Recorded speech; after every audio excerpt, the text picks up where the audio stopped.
Guys, welcome back to my channel. তো চলে এলাম আরও একটি নতুন ব্লগ ভিডিও নিয়ে। আশা করছি সবাই ভালো আছে আর আমিও খুব ভালো আছি। তোমাদের তো এর আগে একটা ভিডিও শেয়ার করেছিলাম যে জানুয়ারি মাসের 2 তারিখে আমরা গিয়েছিলাম ঘুরতে। তো এটা ডেটটা ছিল জানুয়ারি মাসের 3 তারিখে। তো সকালবেলা আমরা বেরিয়েছি ঘুরতে, সকালবেলা টিফিন খেয়ে এখন 10টার সময় বেরিয়েছি জামাইবুর বাইকে করে। তো জামাইবু বাইক দিল, যে বললো যাও তোমরা একটু ঘুরে আসো উদয়পুর থেকে। তাই জন্য আমরা বেরিয়ে পড়েছি। আর এই রাস্তা যেতে যেতে হালকা হালকা ক্লিপ নিচ্ছিলাম, কি ভালো লাগছিল সত্যি কথা বলছি। সকাল সকাল এরকম দীঘায় কোনোদিন ঘুরিনি। তো সকালবেলা টিফিন খেয়েছিলাম, দিয়ে বেরিয়ে পড়েছি।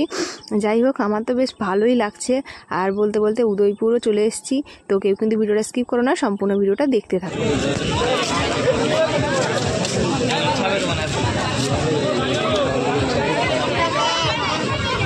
কি জল বাবা!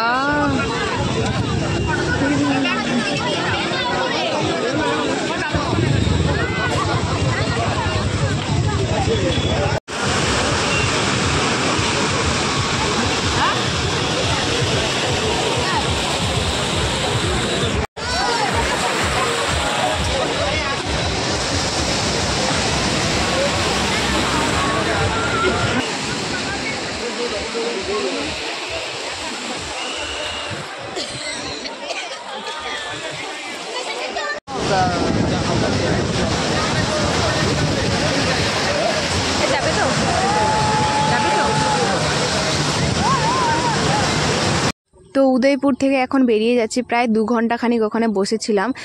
কেননা আমরা আগের দিন দুপুরবেলায় এসেছিলাম, তো পরের দিন বিকালবেলা বাড়ি ফেরার কথা। তো সেই জন্য বললাম না, এখানে আর বেশি সময় নষ্ট করে লাভ নেই, অন্য জায়গায় ঘুরতে যাব চলো। তো সেই জন্য বেরিয়ে পড়লাম জগন্নাথ মন্দির দেখতে যাব। যেহেতু জগন্নাথ মন্দির এখনও খোলেনি, ওপেন হয়নি, তো তবুও একটু বাইরে থেকে দেখে আসি। তো চলো।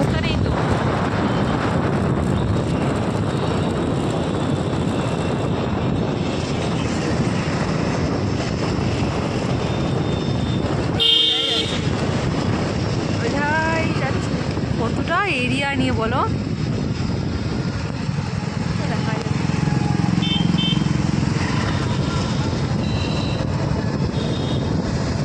এই জন্যই রাস্তাটা সুন্দর। চলো, এখানে ভিতরে তো যাওয়া যাবে না, বেকার।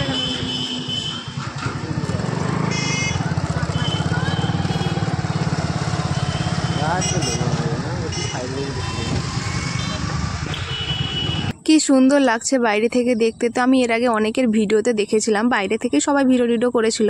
তো আমি এমনিতেও বাসে যেতে যেতে দেখেছি, কিন্তু সামনাসামনি কোনোদিন সুযোগ হয়নি যে দাঁড়িয়ে থেকে দেখবো। তো যাই হোক, আজকে একটু সুযোগ হয়ে গেল, তাই দেখলাম।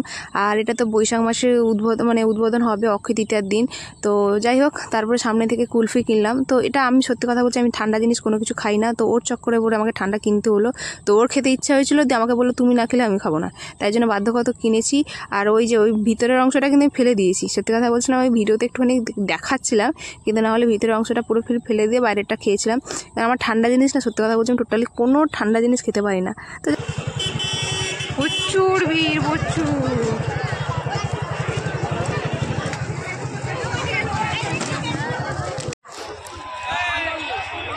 এত লোক, আজকে 3 তারিখ হয়ে গেল।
তো বেশ কিছুক্ষণ সমুদ্রের ধারে ছিলাম। আর এই যে দুটো জিনিস দেখছো, এটা হচ্ছে আমার বোনের ছেলের জন্য কিনেছি। তো যাই হোক, তারপরে ওর জামাইবু ফোন করে ডাকলো খাওয়ার জন্য, কেননা অলরেডি দুপুর হয়ে গেছে। তারপরে খাওয়া দাওয়া করার পর একদম 3টে সাড়ে 3টে 4টের দিকে আমরা একদম সমুদ্রের ধারে ব্যাগপত্র নিয়ে এসে একদম এখানে এসে বসছি, কারণ এখান থেকে বাস ধরে চলে যাব। তাই জন্য ওকে বললাম যে একটুখানি চলো সমুদ্রের ধার থেকে ঘুরে আসি। তারপরে আমি না ক্যামেরাটা ঠিক করছিলাম, জানো তো ও বুঝতে পারেনি যে ক্যামেরাটা অন আছে, তাই জন্য খাওয়াতে গেছিলো সেই ডাবের ভিতরে যে শ্বাসটা থাকে ওইটাই খাওয়াতে গেছিলো। যেই দেখলো ক্যামেরাটা অন আছে, সেই আর টোটালি খাওয়ালো না, রেগে গিয়ে বলছে ক্যামেরা অফ করো, তারপরে তোমাকে খাওয়াবো। তো যাই হোক, তারপরে আমি ইচ্ছা করে ইয়ার্কি করে আরও ক্যামেরাটা অন করলাম যে তুমি খাওয়াও কি খাওয়াও না আমি দেখবো। তো যাই হোক, আমি এই কথা বলতেও টোটালি খাওয়াচ্ছে না, নিজে নিজে খাচ্ছে আর আমাকে দেখিয়ে দেখে খাচ্ছে। দেখো কেমন শয়তান ছেলে। আমি জানি না ওর বন্ধু বান্ধব বলো আত্মীয় স্বজনরা আমাকে খাওয়ালে না মানে প্রচুর ইয়ার্কি করে, তো সেই জন্য না ও টোটালি ক্যামেরার সামনে টোটালি খাওয়াতে পছন্দ করে না। নাহলে এমনি সময় সত্যি কথা বলছি প্রচুর পরিমাণে আমাকে খাইয়ে দেয়, আমার নিজের হাতে খেতে হয় না। তো যাই হোক, চলো গাইস, আজকের ভিডিও কিন্তু এখানেই শেষ করছি। দেখা হচ্ছে পরের কোনো ভিডিওতে, ততক্ষণের জন্য সবাই ভালো থেকো, সুস্থ থেকো, আর যাওয়ার আগে প্লিজ একটা লাইক আর একটা কমেন্ট করে যেও। তো চলো, টাটা।